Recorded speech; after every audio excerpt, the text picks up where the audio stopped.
Hello and welcome everyone to this installment of the Emperor's Insurance Dictionary. Today we will be going over the individual mandate, but in order to do so we must give a brief overview of the Affordable Care Act.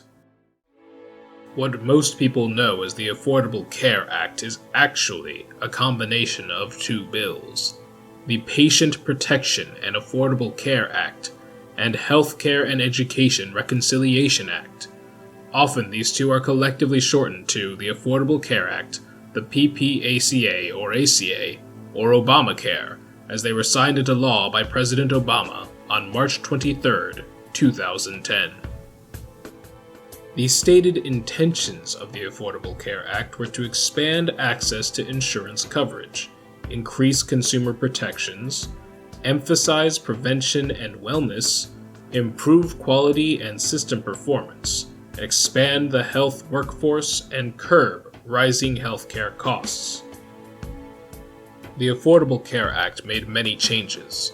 It made all Affordable Care Act compliant plans guaranteed issue. Insurance companies could no longer deny individuals with pre-existing conditions, nor otherwise deny claims on the basis that they had pre-existing conditions. It also expanded the time a dependent could stay on a parent's plan to age 26. And it made rescission, the retroactive cancellation of a health insurance policy, illegal, except in cases of fraud or intentional misrepresentation of material fact. This brings us to the individual mandate, which is the individual shared responsibility provision of the Affordable Care Act.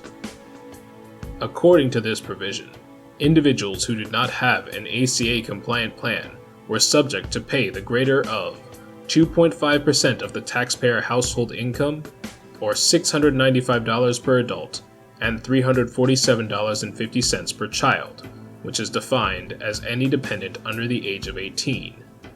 The family maximum was set at $2,085. As of December 22, 2017, President Trump repealed the individual shared responsibility provision as part of the Tax Cuts and Jobs Act, effectively reducing the payment amount to zero. This legislation went into effect as of January 1, 2019. For fiscal years 2018 and prior, you were still required to pay for the individual mandate. It is important to note that this repeal under the Tax Cuts and Jobs Act is really just a reduction of the individual shared responsibility provision penalties to $0. It is not eliminating the individual shared responsibility provision as a whole. Thank you all for joining me for this installment of the Emperor's Insurance Dictionary. I hope you now have a solid understanding of the individual mandate and a cursory understanding of the Affordable Care Act and some of the changes it brought. Moving forward, we will likely go into more detail on some definitions and provisions from the Affordable Care Act.